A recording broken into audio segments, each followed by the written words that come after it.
É a última geração.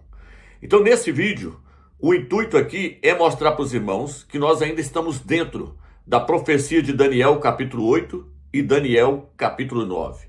A profecia de Daniel capítulo 8 fala sobre o pequeno chifre, o surgimento do pequeno chifre. Quem me acompanha aí já viu que eu mostrei que o pequeno chifre ali é Roma.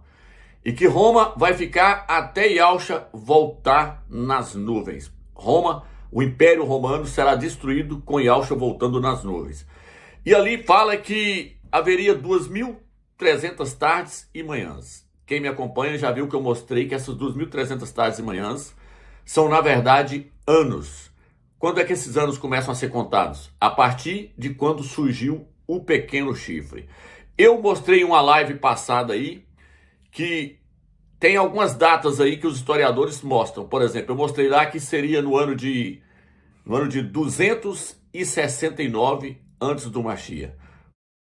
Ali está falando do pequeno chifre que é Roma, o Império Romano, o surgimento do Império Romano, que surgiu no ano de 269 e vai até 2031. Por quê? Porque 269 com 2031 são 2.300 anos. Aí a escritura diz, então será feito justiça ao santuário. Ou então, outra tradução fala, então o santuário será purificado. Porém, tem outros historiadores que mostram que o pequeno chifre surgiu foi no ano de 268 antes do Mashiach.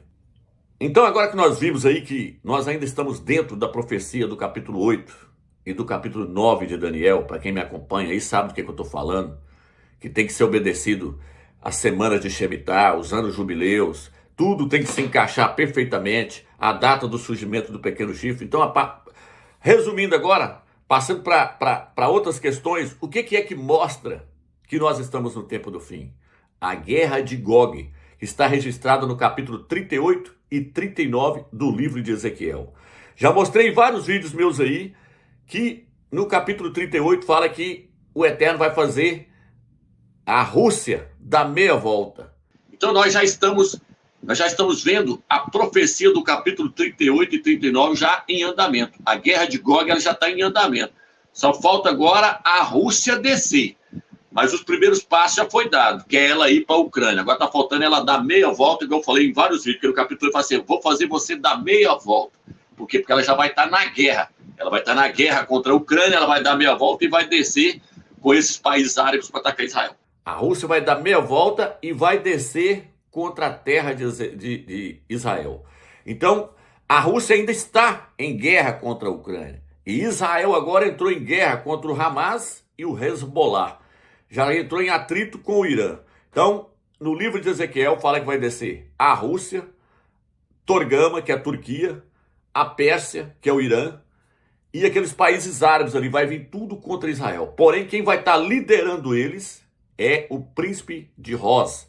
Roz é Rússia. Roz é a tradução mais recente que tem agora, mas antigamente falava-se, aliás, hoje fala-se Rússia, mas antigamente falava-se Roz. Então na tradução que nós temos em alguma Bíblia aí, em algumas Bíblias, se os irmãos conferir, vai ver que a tradução que traz ali fala o príncipe de Roz, o príncipe da Rússia, Vladimir Putin. Tem tudo para ser ele. Ele que caçou essa confusão toda ali, tentando invadir a Ucrânia, e agora a Europa entrou na guerra ali com os Estados Unidos, está quebrando a Rússia, mas a Escritura nos mostra que ele vai deixar uma sexta parte para trás do seu exército. Vai deixar para trás, ou seja, vai deixar lá na Ucrânia, e vai descer com todo o seu exército, com a Pérsia, que é o Irã, com a Turquia, com o Iraque e com esses outros países aí árabes que querem destruir Israel. Israel está em guerra contra eles. Então tem tudo para acontecer o ano que vem, a guerra de Gog. E aí, junto com a guerra de Gog, é quando ocorre o arrebatamento do filho varão. É quando ocorre o arrebatamento dos vencedores. O Eterno vai fazer com que um astro gigantesco passe por cima da terra, lança pedras com saraiva de fogo sobre o exército da Rússia, da Turquia, do Irã e desses países árabes, destruindo todos eles, dando um livramento para Israel. É isso que vai acontecer, é isso que está registrado no livro de Ezequiel. E no livro de Ezequiel fala que isso vai acontecer no fim dos tempos, capítulo 38.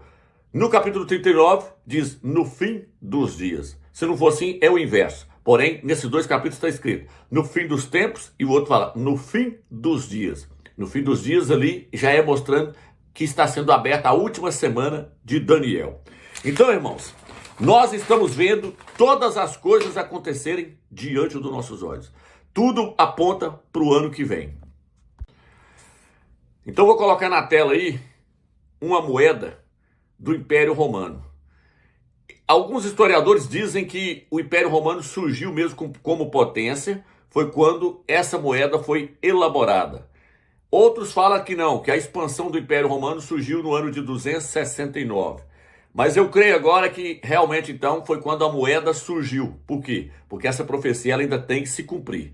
Então, se a moeda mostra o início do Império Romano, mostra quando foi que surgiu o pequeno chifre, quando foi que surgiu o Império Romano, se a data da moeda mostra a data exata em que surgiu o Império Romano, o pequeno chifre, então é só nós somarmos 268 com 2032. Nós vamos chegar em 2.300 anos. Então, em 2032, vai estar se cumprindo a profecia das 2.300 tardes e manhãs, que são, na realidade, 2.300 anos. Para quem me acompanha aí, está entendendo o que eu estou falando. Então, essa questão das 2.300 tardes e manhãs tem que ser interpretado como sendo anos, porque ela mostra quando é que surgiu o pequeno chifre. Quem quiser entender o que eu estou falando aqui, tem que voltar lá no meu canal, lá tá lá, Edial, e assistir os vídeos lá onde eu mostro essa profecia para entender o que eu estou falando. E eu creio agora que realmente possa ter surgido, o Império Romano possa ter surgido nessa data aí, ó, na data de 268. Por quê? Porque o Império só passa a ser reconhecido como um Império depois que ele passa a ter moeda própria. E o Império Romano, então, passou a ter sua moeda própria no ano de 268. Em 2032, completa-se, então, 2.300 anos. E aí o que acontece então, irmãos?